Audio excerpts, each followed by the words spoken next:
उपनगराध्यक्षांच्या केबिनमध्ये नमाज पढण्याचा धक्कादायक प्रकार मुरगुडमध्ये उघडकीस, तरुणांकडून निषेध.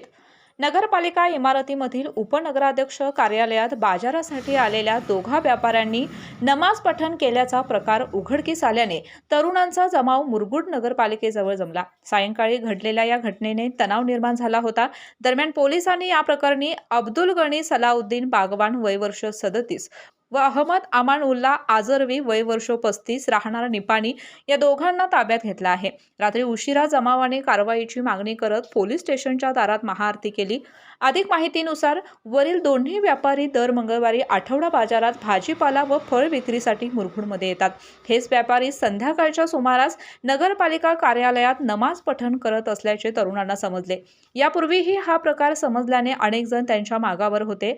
ते व्यापारी नमाज पठण करत असल्याचे प्रत्यक्षात आढळले.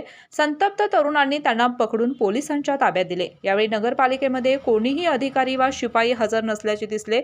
उपनगराध्यक्षांच्या केबिनमध्ये असा प्रकार घडल्याने तरुण संतप्त झाले. त्यांनी अधिकाऱ्यांच्या राजीनाम्याची मागणी केली.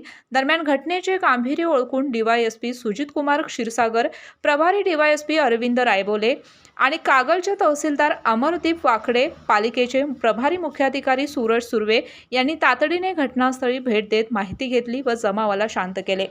केके न्यूजसाठी प्रतिनिधी ओंकार पोद्दार.